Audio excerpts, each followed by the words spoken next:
En una fiesta, la esposa de mi hijo me llamó la sirvienta no oficial delante de todos. Así que le entregué las llaves de la casa y le dije: buena suerte pagando la hipoteca ahora. Me alegra que estés aquí. Quédate conmigo hasta el Ison Descent final de esta historia y dime desde qué ciudad me estás leyendo para saber hasta dónde llega mi relato. Pasé toda mi vida dando amor, tiempo, dinero, hasta partes de mí misma, hasta que una noche, sentada frente a una mesa llena de comida que yo misma había comprado, escuché algo que me rompió por dentro para siempre. Aún puedo recordar el tintinear de las copas de cristal, el murmullo suave del jazz flotando por la casa que yo había pagado, el aroma del pollo asado que había sazonado esa misma mañana, cocinándose lentamente mientras yo hacía diligencias para una cena en la que ni siquiera se suponía que debía estar. Pero ahí estaba, porque a Renata se le había olvidado avisarme que sus padres venían otra vez, y la casa tenía que lucir perfecta otra vez. Debía haber sabido que no debía quedarme. Debía haberlo anticipado en cuanto su madre me miró con esos ojos medio curiosos y medio condescendientes y preguntó: ¿y tú quién eres? Renata ni se inmutó. Oh, dijo, riendo como si fuera lo más gracioso del mundo. Es Isabel, nuestra sirvienta no oficial, la que mantiene todo en orden. Todos rieron, incluso mi hijo. Me quedé ahí, con la botella de vino vacía que había sacado del sótano, sonriendo con cortesía, como si no sintiera el suelo desaparecer bajo mis pies, como si mi corazón no se estuviera rompiendo en pedazos. Me disculpé. Dejé la botella sobre la encimera y caminé despacio hacia mi cuarto. Ellos siguieron riendo detrás de mí. Ninguno, ni siquiera mi propio hijo, se molestó en corregirla, en decir: esa es mi madre, en decir algo. Esa noche no dormí. Me senté al borde de la cama, mirando la puerta que yo misma había pintado hace años, cuando recién nos mudamos. Recordé el día que firmé los papeles de la hipoteca. Mi nombre, mi crédito, mi enganche. Santiago acababa de graduarse de la universidad. Renata ni siquiera existía en ese entonces. No tenían nada. Yo les di todo. Y ahora yo era la sirvienta. A la mañana siguiente preparé el café como siempre. Alimenté al gato que Renata fingía querer. Y cuando bajó con su conjunto de yoga, demasiado ocupada en su teléfono para siquiera decir buenos días, me quedé ahí, esperando. Finalmente levantó la vista. Le entregué las llaves, todas. La de la puerta principal, la de atrás, la del garaje, la del buzón. ¿Qué es esto?, preguntó, frunciendo el ceño con sus cejas perfectamente arregladas. Sonreí. Suerte pagando la hipoteca ahora, parpadeó. ¿Qué? Caminé más allá de ella, por el pasillo, pasando las fotos que yo enmarqué, los muebles que yo elegí, las paredes que yo pinté. No me llevé nada, solo mi bolso y el abrigo que usé el día que traje a Santiago del hospital. Ni siquiera me despedí. Escuché a Santiago gritar mi nombre mientras abría la puerta. No me detuve.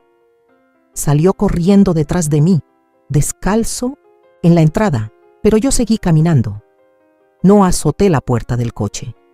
La cerré con calma, suavemente, porque algo dentro de mí se rompió, pero no de la forma que uno esperaría. No era rabia, no era tristeza, era claridad. Y eso fue lo más aterrador de todo, porque la claridad no hace ruido, no grita, no suplica, solo sabe. Y por primera vez en mi vida, supe que ya estaba. No sabía exactamente a dónde iba, pero sí sabía dónde no podía quedarme. Lo último que vi en el retrovisor fue a Santiago parado en la entrada, desconcertado.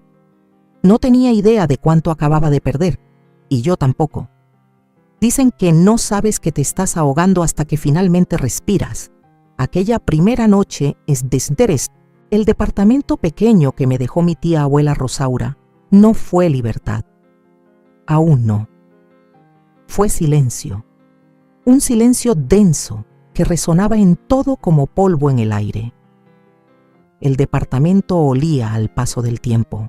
Pisos viejos, papel tapiz amarillento, un calentador que gemía como si ya hubiera vivido demasiado. Dejé mi bolso en la mesa de la cocina y me quedé ahí, parada, sin saber si debía reír o llorar. No hice ninguna de las dos cosas, solo me quedé mirando los azulejos astillados, recordando la casa de la que acababa de salir. Pero ya no era un hogar. No para mí. En los días que siguieron, me moví como un fantasma. Dormía en el sofá porque el marco de la cama estaba roto. Comía sándwiches de crema de cacahuate y sopa de microondas. No llamé a nadie. No porque no tuviera a quién, sino porque nadie me llamó a mí.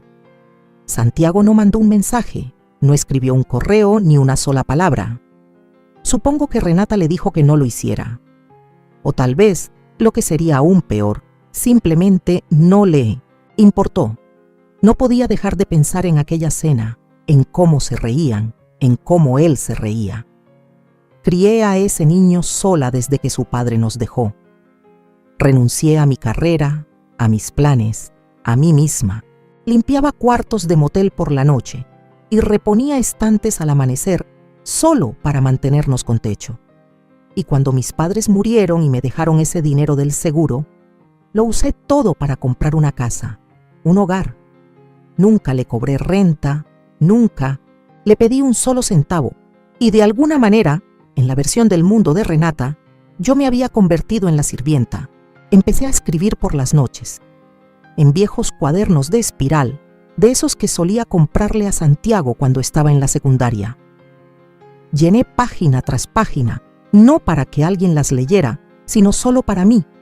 Escribí cosas que nunca me había atrevido a decir en voz alta, como cuando me quedaba parada en la cocina esperando que él dijera gracias, o cuando lloraba sola en el garaje mientras ellos salían a cenar sin invitarme, o cuando fingía estar dormida para no escuchar cómo se burlaban de mis programas de tele en la sala que yo había pagado. Y un día, buscando un foco en el armario del segundo piso, encontré el baúl metálico que Rosaura solía guardar bajo su máquina de coser. Pesado, oxidado. Lo abrí pensando que hallaría hilos y botones, pero lo que encontré fueron sobres, docenas, y uno en particular que lo cambió todo. Estaba dirigido a mí con la letra inconfundible de Rosaura, fechado casi 3 décadas atrás. Si estás leyendo esto, significa que has regresado, y lamento que haya tenido que ser así. El corazón me retumbaba mientras desplegaba las páginas. Estaban amarillentas, frágiles. Adentro había copias de formularios del hospital, notas, y una sola foto de un recién nacido envuelto en una cobija de hospital, que no era Santiago. Había un nombre, Mateo Aguilar. Leí la carta 3 veces antes de entenderla. Rosaura había sido enfermera en el hospital donde nació Santiago. Decía que siempre tuvo dudas, que esa noche en la sala de cunas había notado algo raro, un cambio de habitación de último minuto, una confusión con las etiquetas. Pero cuando quiso hablar, ya era demasiado tarde. Los bebés ya se habían ido a casa. Nunca me lo dijo. Decía que tenía miedo, que quería creer que se equivocaba, pero años después encontró un documento escondido entre sus archivos, un acuerdo silencioso del hospital con otra familia. Y fue entonces cuando supo que Santiago no era mi hijo. Me temblaban las manos. Sentí que me iba a desmayar. Me quedé mirando la foto, el nombre, Mateo Aguilar. Mi mente se negaba a aceptarlo, porque si eso era cierto, entonces, ¿quién era Santiago? ¿Quién era yo para él? Y entonces pasó algo extraño. No sentí dolor, no sentí rabia, sentí libertad. No porque no quisiera a Santiago, sino porque de pronto todos esos años de dolor, de sentirme como una extraña en mi propia vida, tenían sentido. Tal vez esa frialdad que siempre sentí de su parte no me la imaginé. Tal vez él también siempre me sintió como una extraña. Y tal vez no estaba loca después de todo. Pasé el resto de la noche leyendo cada papel de ese baúl. Rosaura lo había guardado todo. Informes de ADN, una declaración jurada, un pequeño artículo sobre la familia Aguilar, exitosa, educada, gente del lugar, que seguía viviendo en el mismo pueblo. Mi verdadero hijo había estado aquí todo el tiempo, creciendo a solo unos ¿cuántos kilómetros? Volví a doblar las cartas con cuidado, las puse en un sobre nuevo y las guardé en el cajón de mi buró. Luego me miré en el espejo durante muchísimo rato. No reconocía a la mujer que me devolvía la mirada, pero por primera vez en mucho tiempo no sentía vergüenza de ella. Estaba rota, sí, pero comenzaba a despertar, y el mundo todavía no sabía lo que eso significaba. Hay un tipo de silencio que no trae paz, es un castigo. Ese fue el silencio en el que viví durante semanas después de leer la carta de la tía, Rosaura. No sabía qué hacer con esa información. La llevaba dentro como un cable con corriente, peligroso de tocar, imposible de ignorar. No busqué a Santiago. No salí a encontrar a Mateo. Simplemente existía. Cada día despertaba, preparaba una sola taza de café y me quedaba mirando por la ventana polvorienta de la cocina, tratando de entender quién era ahora. La Isabel que crió a Santiago ya no era la misma mujer que leyó esas cartas. Aquella Isabel fue madre, esposa alguna vez, cuidadora, la que daba todo. Pero ¿quién era yo sin esa identidad? Una noche se descompuso la calefacción del departamento. Encendí una vela y me envolví en cobijas, acurrucándome en el sofá con los expedientes del hospital sobre las piernas. Debí haberlos leído 100 de veces. Cada línea, cada firma, cada hora marcada, todo concordaba. Era real. Mi verdadero hijo, Mateo Aguilar, nació la misma noche que Santiago, en la misma área del hospital, que luego hizo un arreglo silencioso con otra familia, esperando que la verdad jamás saliera a la luz. Rosaura había hecho copias de todo antes de morir. Me dejó las piezas de una verdad que me habían arrebatado. Sentí duelo, pero no por Santiago. Lloré por el tiempo, por los momentos que podría haber vivido con Mateo, las fiestas de cumpleaños, los primeros días de escuela, las rodillas raspadas y los proyectos de ciencias. Todas esas cosas que creía hacer por mi hijo, en realidad eran para otro. Y aún así, no sentía odio por Santiago. Mi amor por él no nació de la sangre. Fue incondicional. O eso pensaba. Pero cuando alguien a quien criaste no te defiende, ni siquiera te ve, eso te obliga a cuestionarlo todo.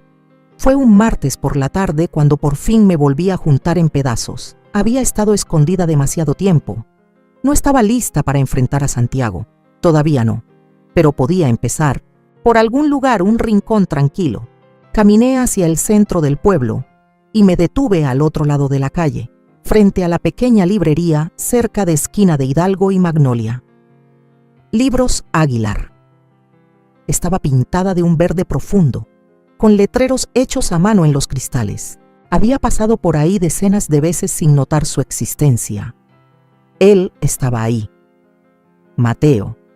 No necesitaba preguntar. Tendría unos 30 años, quizá un poco más, bien arreglado, con gafas para leer. Ayudaba a una chica joven a encontrar un libro de poesía. Su voz era suave, paciente, su postura serena pero segura. Me quedé frente a la calle, con el corazón latiendo como si fuera a salirse del pecho, los ojos clavados en el sol que jamás supe que tenía, y lloré ahí mismo sobre la banqueta, sin sollozos, sin escándalo, solo lágrimas silenciosas, imparables, que resbalaban por mis mejillas hasta perderse en el cuello del abrigo. No entré, no ese día, solo observé. Y al día siguiente lo hice de nuevo, y al siguiente. Se convirtió en un ritual. Caminaba por la cuadra, me sentaba en la banca cerca de la esquina, fingía revisar el celular o tomar café de un vaso de papel, y miraba a Mateo vivir la vida que jamás fue mía. No era acoso, era duelo, pero también preparación, porque poco a poco empecé a juntar las piezas. Sentada frente a esa librería, comencé a notar detalles. el horario de las entregas, los nombres de los clientes, el ritmo del lugar. Estaba observando, sí, pero no solo a él, también a ellos, a Santiago y Renata. Empecé a seguirles el paso, sin hacer ruido. Me sabía sus rutinas de memoria. Renata siempre publicaba en redes sociales, etiquetando sus lugares favoritos para el brunch, los estudios de yoga y las catas de vino. No era difícil seguir el rastro, y lo que descubrí me revolvió el estómago. No estaban luchando, estaban fingiendo. El negocio de Renata, una marca de coaching de estilo de vida, era casi puro humo. Oficina rentada, seguidores comprados, tarjetas al límite para mantener las apariencias. Y Santiago había renunciado a su trabajo hacía 6 meses. Renata lo llamaba manifestar un nuevo capítulo. Yo lo llamaba delirio. Estaban construyendo un castillo de naipes y ni se imaginaban que el viento ya venía. No le conté a nadie lo que había descubierto. Todavía no. En cambio, empecé a llevar un segundo diario. No como el primero, lleno de emociones y desamor. Este era estratégico. Fechas, nombres, registros comerciales, documentos públicos. Ya no estaba simplemente de luto. Estaba trazando un plan. Creían que me había desvanecido, que era invisible, que ya no importaba. Pero jamás había estado tan presente y estaba a punto de recordarles exactamente quién era yo. La primera vez que vi a Mateo de cerca, me quedé sin palabras. Era un jueves lluvioso, la librería casi vacía y él reacomodando la sección de biografías, tarareando bajito. Me había quedado demasiado tiempo afuera. Y cuando giró y miró por el escaparate, nuestras miradas se cruzaron. Me regaló una sonrisa cortés, de esas que se le ofrecen a un desconocido. Y eso era yo para él, una extraña. El corazón me apretó. Me giré de inmediato, fingiendo mirar el celular, pero las manos me temblaban tanto que no podía simularlo bien. Caminé rápido, me escabullí por la esquina. Apenas logré llegar al coche antes de que las lágrimas me vencieran. ¿Cómo le dices a alguien que su vida entera comenzó por un error? ¿Cómo lo miras a los ojos y le sueltas? No eres quien crees ser y yo tampoco lo soy. Al llegar a casa, volví a sacar la carta de Rosaura y la leí 3 veces más. Ella no solo había descubierto la verdad, la había investigado. El nombre Mateo Aguilar no era una suposición. Estaba confirmado. Había encontrado los documentos del acuerdo. El hospital nunca me informó porque nunca debí enterarme. Y los Aguilar seguro sabían algo. Tal vez no toda la verdad, pero lo suficiente como para aceptar un pago en silencio. Pero yo no estaba ahí por venganza contra ellos. Ni siquiera sabía bien por qué estaba. Solo quería conocerlo, saber si ese vacío en el pecho podía llenarse con la realidad de quién era él. Así que volví. Empecé con algo simple. Compré un libro. Mateo fue quien lo cobró. Buena elección, dijo con una sonrisa. Difícil de encontrar hoy en día. Su voz era cálida, familiar de una forma que me apretó la garganta. Me entregó la bolsa, sus dedos rozando los míos un instante. Asentí. ¿Eres dueño de este lugar? Más o menos, contestó.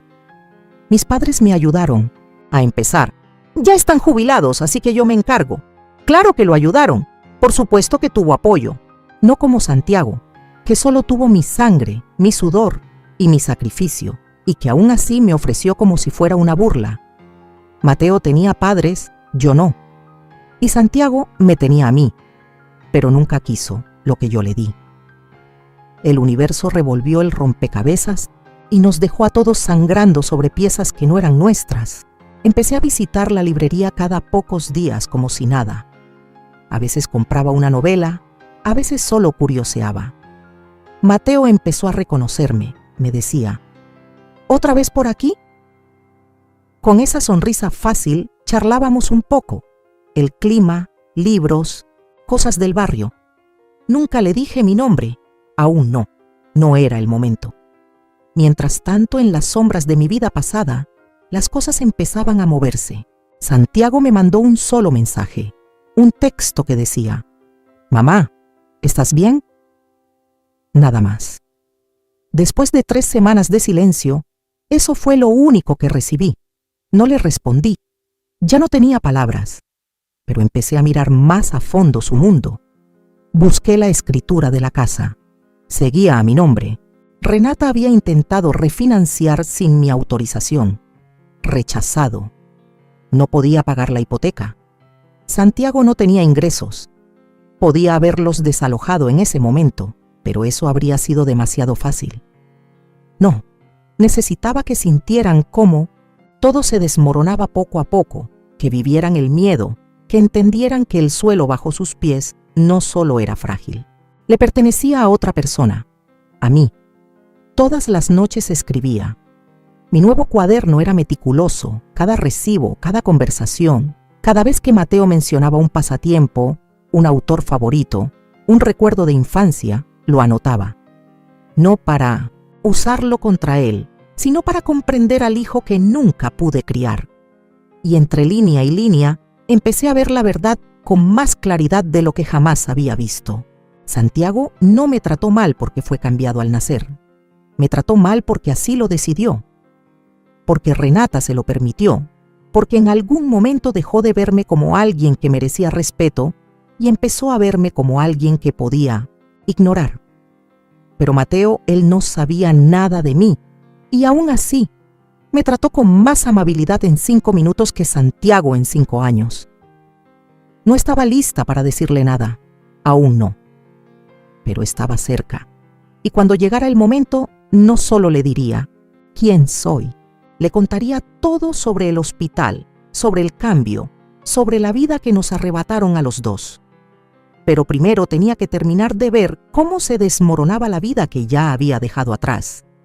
Porque una vez que cayera la última pieza, no, pensaba mirar atrás. Nunca planeé convertirme en una sombra en mi propia historia. Pero a veces, la única forma de ver con claridad a las personas es salir de la luz. Después de aquel día en la librería, algo cambió dentro de mí. No de golpe, sino como un amanecer lento deslizándose por un campo helado. Silencioso, inevitable. No me apresuré. No solo intentaba reconectarme con un hijo que nunca conocí, intentaba recuperarme a mí misma. Empecé a caminar más erguida, a hablar con más firmeza. Compré una laptop usada y comencé a pasar mis notas a archivos, evidencia, líneas de tiempo, nombres. Esto ya no era un diario. Era pura estrategia, instinto de supervivencia. Y entonces todo se volvió tan claro como el agua. El mundo de Santiago y Renata estaba sostenido con cinta adhesiva y mentiras. La casa donde vivían, mi casa, aún estaba a mi nombre. El negocio de Renata, Renata Ascents, era un imperio de humo. Clientes inventados, testimonios falsos. Había construido su marca sobre frases hechas y filtros de Instagram, vendiendo consejos de crecimiento personal, mientras manejaba un coche de lujo rentado que ni siquiera podía pagar. Encontré los papeles de la LLC en línea. Revisé los registros fiscales. Busqué reseñas del negocio. Cada publicación suya estaba calculada. Cada evento al que iban era solo una excusa para la foto perfecta. Y detrás de todo eso, solo había deudas. Una montaña de deudas. Tarjetas al tope. Un préstamo privado en mora. La deuda estudiantil de Santiago seguía ahí, sin tocar esvexes. Estaban ahogando en cuentas por pagar, pero eran demasiado orgullosos para admitirlo. O tal vez, simplemente demasiado soberbios. Ahí fue cuando supe que si tiraba de un solo hilo, todo se vendría abajo.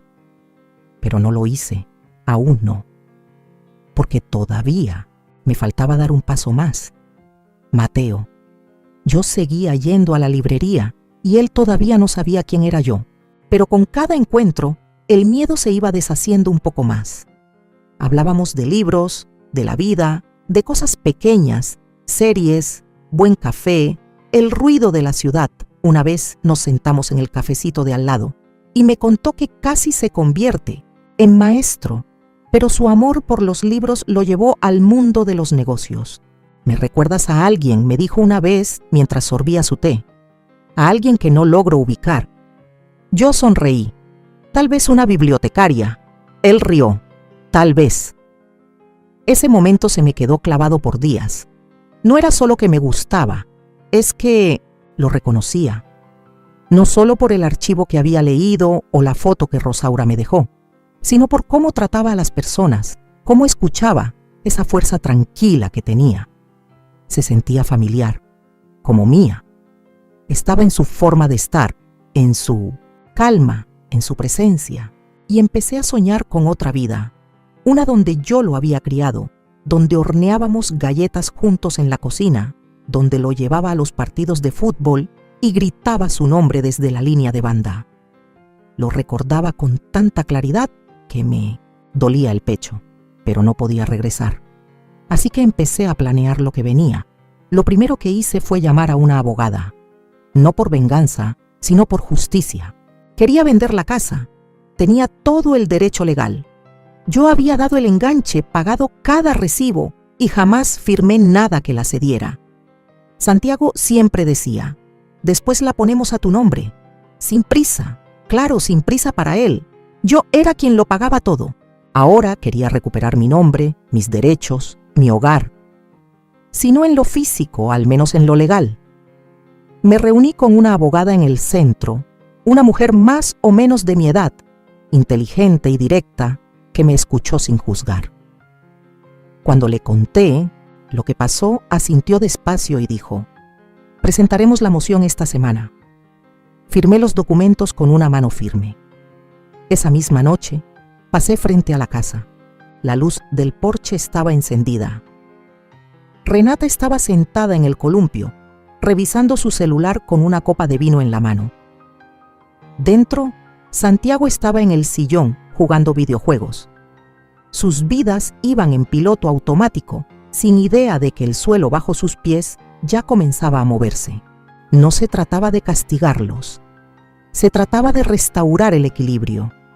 Y cuando la casa se vendiera, ellos sentirían lo que yo sentí por años, impotencia, y tal vez, solo tal vez, entenderían lo que significa ser desechado. No azoté puertas, no grité. Solo observé, esperé y me alejé.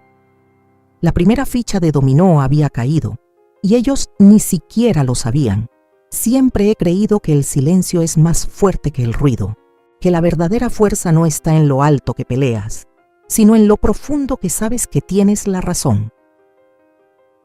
El día que se envió el aviso oficial a Santiago y Renata, yo estaba sentada en una cafetería cerca del juzgado, revolviendo miel en mi té con una calma que no sentía desde hacía años.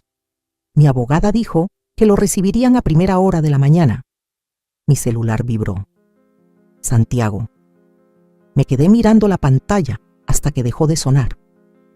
Luego le di la vuelta y dejé que el silencio hablara por mí. No es que no quisiera escuchar su voz, simplemente no estaba lista para oírlo mentir. Más tarde esa tarde, revisé mi correo y vi su mensaje. No tardó mucho, solo fue: «Mamá, ¿qué estás haciendo? Por favor, llámame. Renata está perdiendo la cabeza». Claro que sí. La hipoteca vencía y ya no podían refinanciar porque la persona que pensaron que era demasiado débil como para importar resultó ser quien tenía el título de propiedad y jamás lo vieron venir. Una semana después, recibí otra llamada. Esta vez fue Renata. Tampoco le contesté. Dejó un mensaje de voz, con una voz tensa, apenas contenida. «Isabel, realmente necesitamos hablar. Todo esto es solo un malentendido. Santiago dice que estás pasando por algo y estamos aquí para apoyarte, pero estás poniendo nuestras vidas en riesgo y eso no es justo». Lo escuché 2 veces. Llamó Suya a la casa y mi silencio se volvió más frío, más intencional. Aún no lo entendían, pero lo harían. 2 días después, Santiago apareció en mi departamento. Lo vi por la mirilla antes de que tocara. Cabello revuelto, ojeras profundas, un hombre deshecho. No abrí la puerta. Se quedó ahí mucho rato. Tocó una vez, luego otra y dijo: «Mamá, por favor no hagas esto». Yo estaba del otro lado, con la mano en la perilla, pero no la giré. Lo dejé en el vacío de no ser escuchado, justo como me dejaron, a mí durante años. La semana siguiente, mi abogado terminó los papeles para poner la casa en venta. Toda la ganancia sería mía. Cada centavo, legal, ético, emocional, todo me pertenecía. Renata trató de pelearlo. Alegó haber aportado valor. Mi abogado sonrió y dijo que lo pruebe en la corte. No pudo, porque jamás invirtió en nada, más que en las apariencias, y ahora eso también se desmoronaba, filtro por filtro. La gente se enteró. Los padres de Renata dejaron de comentar en sus publicaciones. Los clientes comenzaron a retirarse. Ella hizo un video intentando explicar lo injusta que es la ley de propiedad generacional. Pero la gente vio más allá, y yo no publiqué nada. Solo seguí yendo a la librería de Mateo. Volvimos a tomar café, hablamos de una novela vieja que nos gustaba a los dos. Me recomendó unas memorias. Es sobre el duelo, me dijo, pero también sobre el perdón. Asentí, tragándome el nudo en la garganta. Creo que te gustaría, añadió. Tal vez sí, pero aún no. Todavía no terminaba de llorar ni de perdonar. En casa, empecé a guardar fotos viejas, imágenes de Santiago de bebé, retratos escolares, fiestas de cumpleaños donde hice todo el trabajo y nunca me reconocieron nada. No los tiré, pero los guardé, porque la mujer que había pasado su vida entregándolo todo ya no estaba, y la que tomó su lugar no estaba enojada, estaba despierta. Los papeles ya estaban firmados, la casa se iba a poner a la venta y, en algún rincón de esa librería verde, al otro lado de la ciudad, mi verdadero hijo se reía por algo que le dijo un cliente, sin imaginar que su vida también estaba a punto de cambiar, pero para bien. Porque no todas las pérdidas son tragedias. Algunas son comienzos disfrazados. Siempre pensé que las máscaras eran para fiestas de disfraces, pero Renata la llevaba como si fuera parte de su piel. Impecable, sonriente, inquebrantable, de esas mujeres que siempre saben cómo posar para una foto, cómo modular la voz frente a los demás. Pero lo curioso con las máscaras es que tarde o temprano se resquebrajan, y yo estaba a punto de romper la suya por completo. La idea se me ocurrió una mañana mientras hojeaba el directorio de negocios locales. Ya tenía suficiente basura personal, problemas de crédito, colaboraciones falsas en Instagram, pagos atrasados de hipoteca. Pero no quería chismes.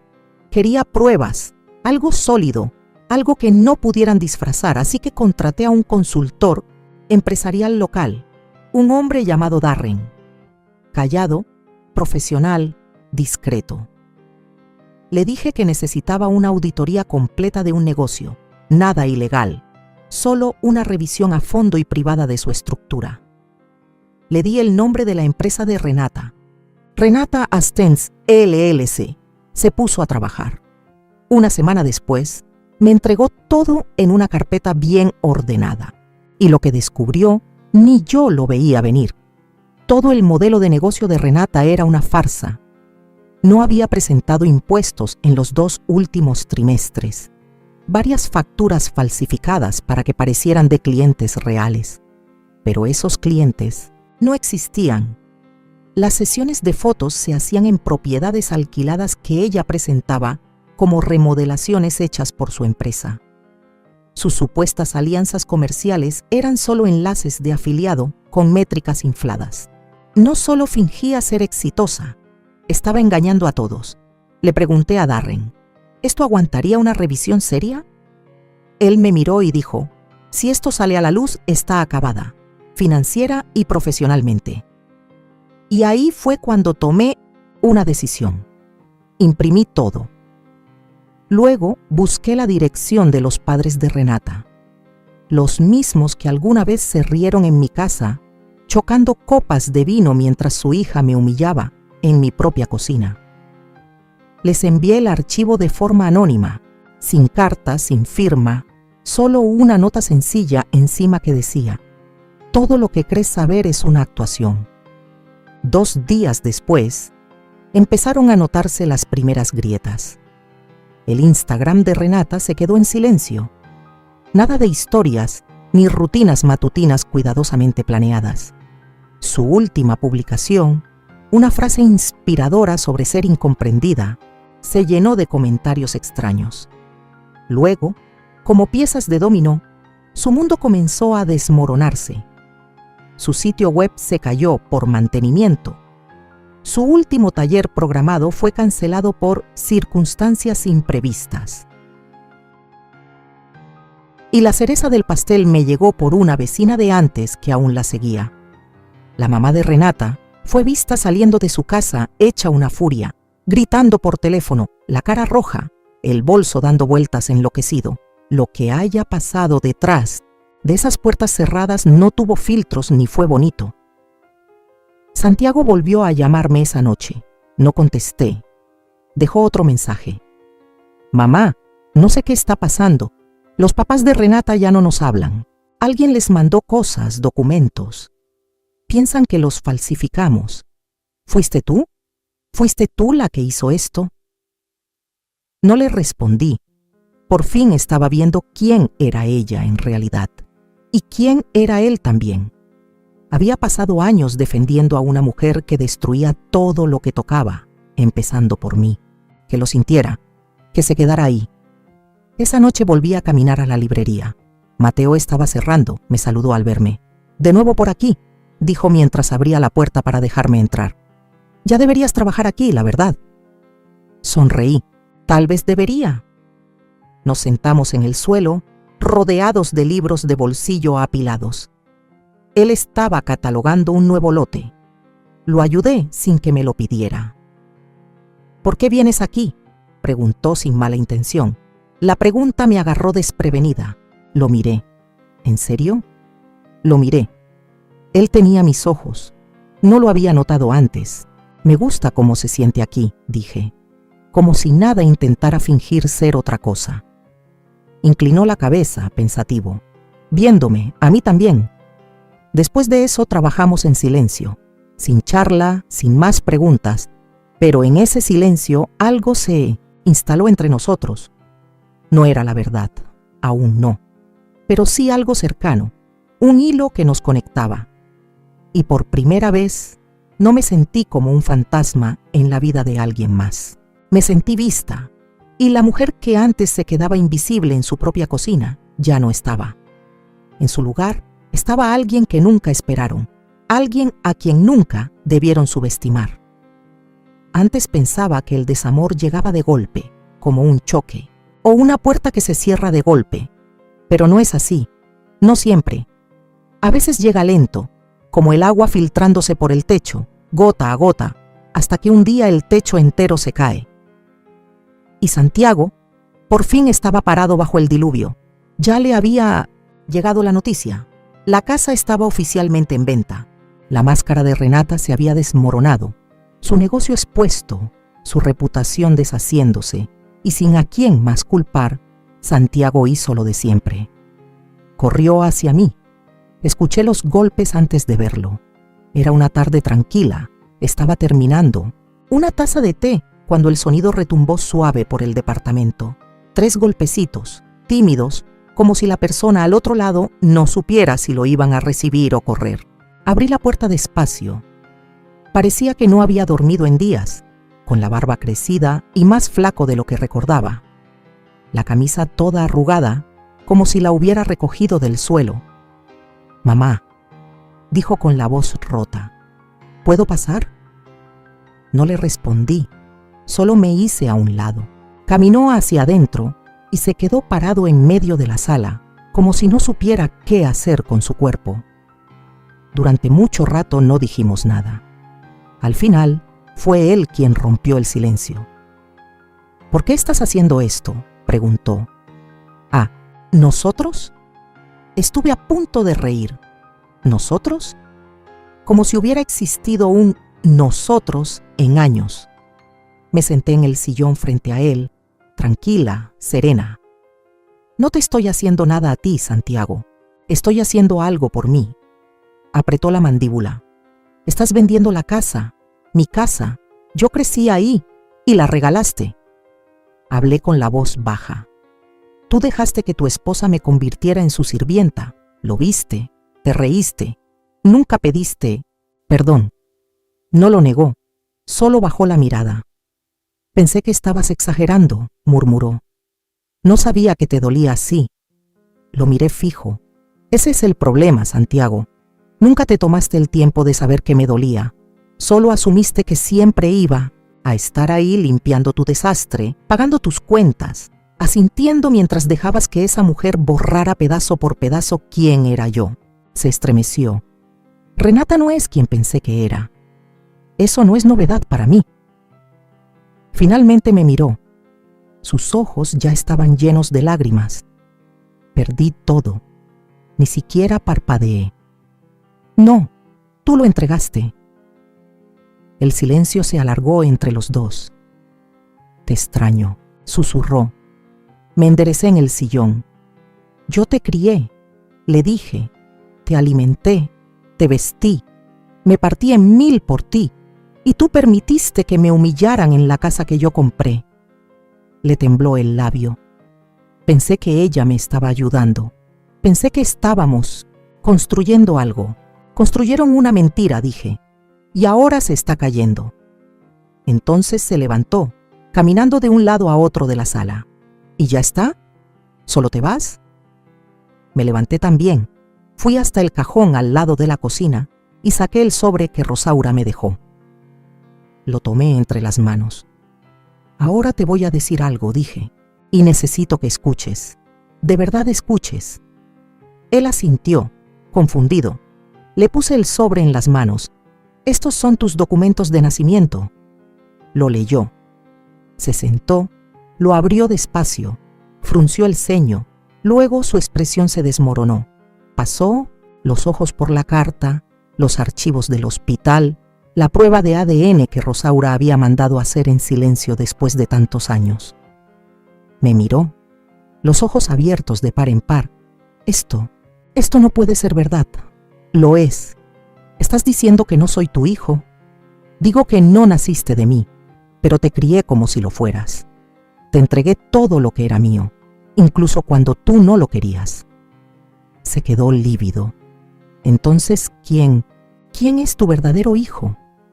No respondí. Permaneció ahí, en estado de shock, la boca entreabierta, las hojas temblando en sus manos. Ya no sé quién soy, susurró. Ahora sabes cómo me sentí yo, dije. Durante años no lloró, no de verdad. Pero algo dentro de él se quebró, y lo vi romperse. No con rabia, no con venganza, sino con calma, porque al fin dije lo que llevaba años callando. Lo acompañé hasta la puerta. Se volvió, los ojos suplicantes. ¿Podemos arreglar esto? Lo miré directo. No lo sé, respondí, pero ya no me toca a mí intentarlo. Y cerré la puerta con cuidado tras de él, sin rencor, pero con firmeza, porque por primera vez en mi vida no fui yo quien la mantenía abierta. Me tomó 3 días decidir cómo lo iba a hacer.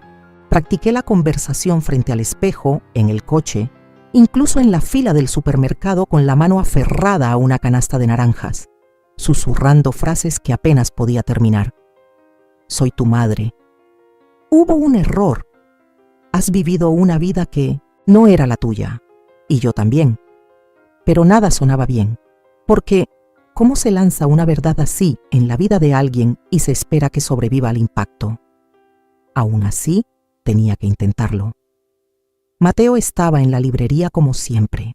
La luz entraba por las ventanas en haces dorados, suavizando los estantes y esparciendo sombras sobre el suelo de madera. Se sentía como un lugar sagrado, un espacio donde la verdad tenía su sitio.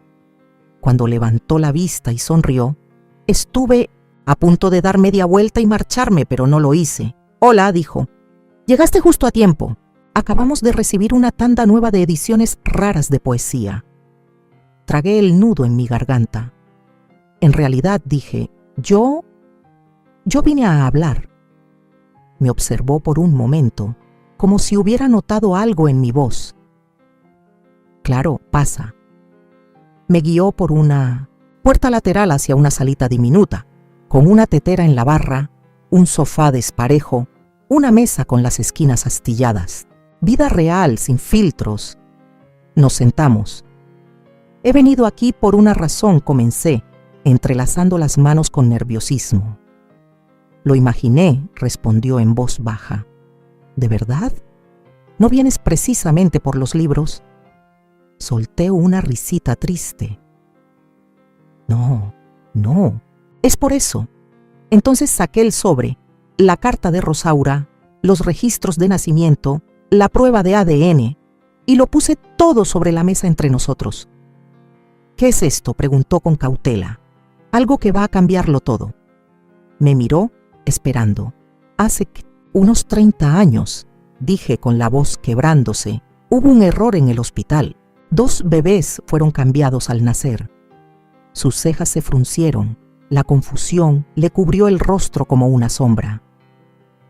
Mi hijo, dije, fue entregado a otra familia. Se quedó inmóvil y el de ellos me fue dado a mí. No dijo nada durante un largo momento. Yo lo crié, seguí, lo amé con todo lo que tenía, pero él no me amó de vuelta. No de verdad. Sus ojos buscaron los míos, armando despacio las piezas que yo no decía en voz alta. ¿Tú crees que yo soy? Sé que lo eres. Miró el sobre, lo tomó con las manos temblorosas. Dentro estaban los documentos, la línea de tiempo, la explicación, la carta de Rosaura con su confesión callada. Leyó en silencio. Cada segundo se estiraba como si el tiempo no tuviera fin. Al terminar no me miró de inmediato, solo dejó los papeles sobre la mesa, con los dedos aún en el borde, como si necesitara aferrarse a algo. Es mucho, dijo al fin. Lo sé. ¿Y tú eres Isabel? Sí. Levantó la vista, los ojos vidriosos. No siento nada. Todavía no. No tienes que sentir nada, respondí. No vine a pedirte un lugar en tu vida. Solo quería que lo supieras. Necesitaba que lo supieras. Asintió despacio. ¿Por qué ahora? Porque ya no podía vivir con el silencio. Porque la verdad merecía respirar. Se recargó hacia atrás, soltando el aire con fuerza. Tengo padres. Me criaron bien. Lo sé. Los amo. Nunca te pediría que no lo hicieras. Nos quedamos en esa salita, rodeados de libros y el olor a papel viejo y té de menta. Y sentí algo que no había sentido en años. Alivio. No alegría, no un cierre, sino la libertad de ya no cargar sola algo tan pesado. Después de un rato se levantó, caminando despacio. No sé qué hacer con esto, dijo con honestidad. Yo tampoco, pero no te odio. Se me llenaron los ojos de lágrimas. Eso ya es más de lo que esperaba. Él se giró para mirarme de nuevo. No tenías que venir, pero lo hiciste. No sabía cómo no hacerlo, respondí. Él asintió otra vez, una comprensión tranquila instalándose entre los dos. ¿Podemos ir despacio?, preguntó. No quiero convertir esto en algo que no es. No pediría nada diferente. Me regaló una sonrisa tenue, frágil. ¿Quieres quedarte a tomar té? Le devolví la sonrisa. Me encantaría. Esa tarde no volvimos a mencionar los documentos. Hablamos de libros, del clima y de cómo detestaba el sonido de los carillones de viento, pero amaba la lluvia. Y aunque el pasado seguía ahí, intacto y sangrante entre nosotros, algo habíamos empezado. No era una relación, no aún, pero tal vez, solo tal vez, un comienzo. Cuando llegó el otoño, no solo las hojas estaban cambiando. La casa se vendió más rápido de lo que esperaba. Recibí el precio completo, más de lo que imaginaba. Santiago y Renata tuvieron que desocupar en 30 días, sin prórrogas, sin renegociaciones. No los desalojé por rencor, lo hice por necesidad. porque esa casa había sido mi cárcel por demasiado tiempo.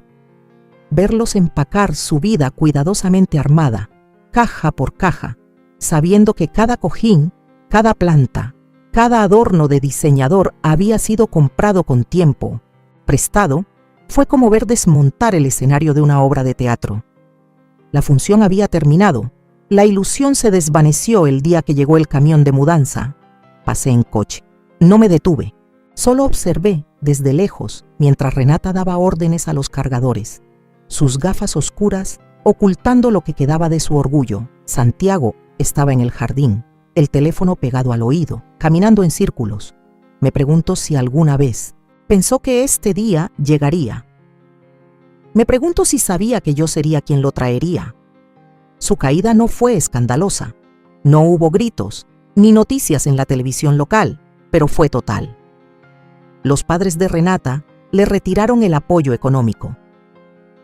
Su negocio perdió todos los patrocinios importantes. Su marca, que antes parecía impecable, ahora era tema de susurros en los rincones del pueblo. La mujer que se rió de mí en mi propia cocina ya no podía costear su línea de cuidado facial carísima ni su matcha diario. Santiago intentó conseguir trabajo, cualquier trabajo, pero sin título, sin referencias y sin experiencia reciente, las puertas no se abrían. Se mudó a un departamento pequeño en las afueras del pueblo. Eso lo supe por el abogado. No lo pedí, pero tampoco lo celebré, porque esto no se trataba de venganza. Era cuestión de verdad, de consecuencias. Mientras tanto, mi vida, en silencio y sin prisa, empezaba a tomar otro rumbo.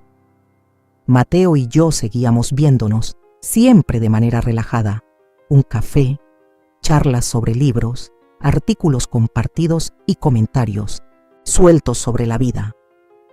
Una vez me preguntó sobre mi escritura y le conté que había comenzado a trabajar en unas memorias, que tenía una historia que contar, aunque nunca llegara a publicarla. Él dijo: «Deberías. Historias así importan». Aún no me llamaba mamá y no lo esperaba.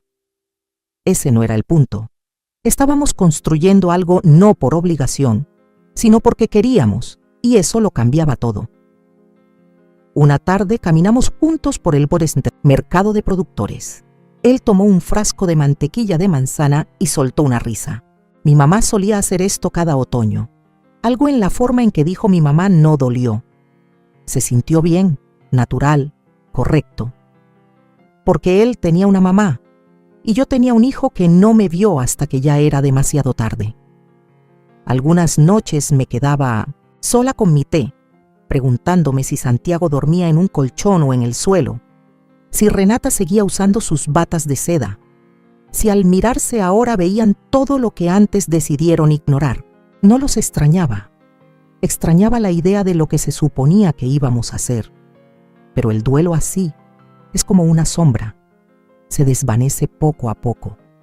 Y en su lugar crece el orgullo, sobre todo cuando aprendes a quererte más de lo que alguna vez deseaste. Su aprobación. Caminé por mi antiguo vecindario una última vez antes de que se cerrara la venta. No para rondarlo, solo para despedirme. Pasé por la escuela donde Santiago estudiaba, el parque donde lo empujaba en los columpios, el súper donde contaba cupones para poder comprarle su cereal favorito. Y solté todo eso porque ya había entregado todo de mí a una familia que nunca devolvió nada. Y ahora le daba a alguien que quizá nunca me diría mamá, pero que aún así me miraba con bondad, con curiosidad, con respeto. A veces no necesitas redención, solo necesitas paz. Y por fin empezaba a sentirla. Fue a principios de noviembre cuando recibí el mensaje de Santiago. Una sola línea. ¿Podemos vernos? Solo una vez. Me quedé mirándolo mucho rato. Habían pasado semanas desde la última vez que lo vi. Semanas de silencio, de una distancia que pesaba más que cualquier discusión que hubiéramos podido tener. Pero había algo en su tono. No era enojo, ni desesperación, ni siquiera reproche. Sonaba más bien a rendición. Nos vimos en un parque chiquito, al borde del pueblo. de esos con bancas oxidadas y un caminito que rodea un estanque seco. Escogí ese lugar porque era terreno neutro, sin recuerdos, sin fantasmas. Él ya estaba ahí cuando llegué, sentado en una banca con las manos entrelazadas entre las rodillas. Alzó la mirada y por un segundo me recordó al muchacho que fue alguna vez, torpe e inseguro, esperando indicaciones. Me senté a su lado con cuidado de no estar muy cerca. Carraspeó. No vine a pedir nada, dijo. Asentí sin decir palabra. Solo quería entender. Metí la mano en mi bolso y saqué el sobre, Manila. El que tenía la carta de Rosaura, los papeles, los resultados de ADN. Se lo entregué en silencio. No lo abrió. Solo lo sostuvo en el regazo como si ya lo hubiera leído 1000 veces. Yo también hice una prueba, dijo. Después de que me dijiste salió igual. Asentí otra vez. Pasé semanas pensando qué hacer. Con eso, siguió. Y no dejaba de pensar, si no soy tu hijo, entonces ¿qué soy? Lo miré de verdad, con calma, y le dije bajito, fuiste mi niño, pero te traté como sé que tú me trataste a mí. Hizo una mueca. No estoy pidiendo perdón, soltó rápido. No lo merezco. No lo mereces, respondí sin rodeos. Pero eso no significa que te odie. Se volvió hacia mí, con los ojos húmedos. Entonces, ¿qué significa? Significa que por fin me quiero más a mí misma que a la idea de ti. El silencio que vino, después pesaba como plomo, bajó la cabeza. Pensé que estaba protegiendo a Renata, apoyándola, pero en realidad solo me estaba escondiendo detrás de ella, ¿verdad? La dejaste reescribir la historia y hasta le diste la pluma. Asintió despacio. Ojalá pudiera deshacerlo. No puedes. Nos quedamos así un rato. 2 personas que compartieron una vida construida sobre una mentira, deshilándola en el aire frío de noviembre. Entonces dijo algo que no esperaba. Espero que él sea bueno contigo. Lo miré sorprendida. Mateo, aclaró, tu hijo. El aliento se me atoró. Es amable, dije, y tierno. Sonrió leve. Supongo que algo de eso viene de ti entonces. Los 2 reímos, cansados, bajito, sin alegría pero sin rencor. No quiero estar en tu vida si te hace daño, dijo por fin. Pero si algún día hay un lugar para mí, aunque sea un rinconcito, no terminó la frase. No hacía falta. Me levanté y miré hacia el estanque. Las hojas flotaban como cenizas sobre el agua. Lo voy a pensar, dije. Asintió. Eso ya es más de lo que esperaba. Al darme la vuelta, puse la mano sobre su hombro, un segundo. Y eso fue todo. El momento final, no un cierre, sino comprensión. Y entendí que con eso bastaba, porque ya no necesitaba arreglarlo. No necesitaba que me arreglaran, solo necesitaba ser libre. Y lo fui. De verdad, lo fui. Siempre pensé que la palabra libertad sonaba demasiado grande, demasiado elevada, como algo reservado para discursos o desfiles patrióticos, no como algo que alguien como yo pudiera realmente vivir.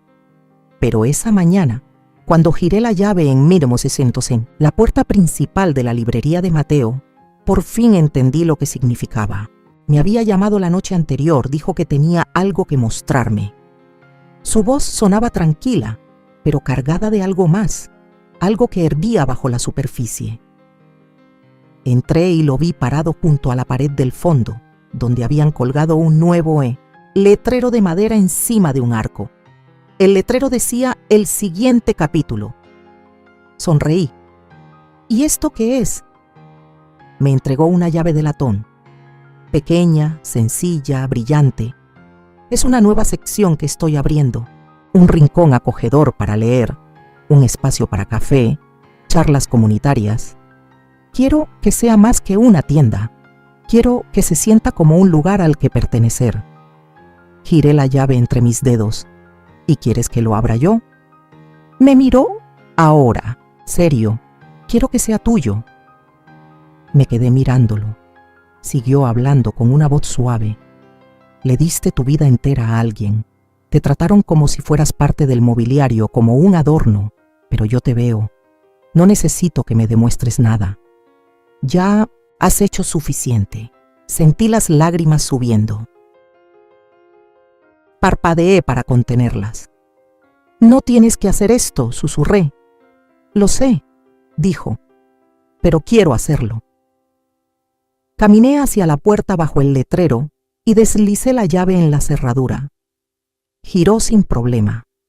Dentro, una luz cálida se filtraba por las ventanas altas.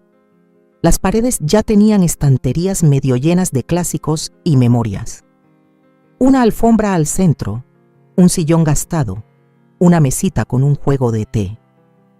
Parecía una habitación sacada de un sueño que había olvidado tener. Me di la vuelta completamente desarmada. Mateo sonrió. Considéralo tuyo, por el tiempo que tú quieras. Caminé hasta el centro del cuarto y me quedé quieta, respirando el aire con aroma a madera nueva, papel y posibilidad. Esa noche me senté en el departamento por última vez, el cuaderno viejo en mi regazo, la última página aún en blanco. Escribí. Fui una mujer que dio hasta desaparecer. Luego me convertí en la mujer que recuperó todo. No con rabia, no con fuego, sino con silencio, con verdad y con la clase de fuerza que jamás vieron venir. Al día siguiente finalicé la donación. Una parte de la venta de la casa fue directamente a una fundación que apoya a mujeres que están comenzando de nuevo, aquellas descartadas, subestimadas como lo fui yo. Me llamaron para darme las gracias. Pero yo no necesitaba agradecimientos, porque cada vez que cruzaba la puerta de esa librería, al pasar a otro capítulo, recordaba quién soy ahora. No la mamá de Santiago, ni la sirvienta de Renata, Isabel, Cordero, mujer, sobreviviente, autora de su propio final.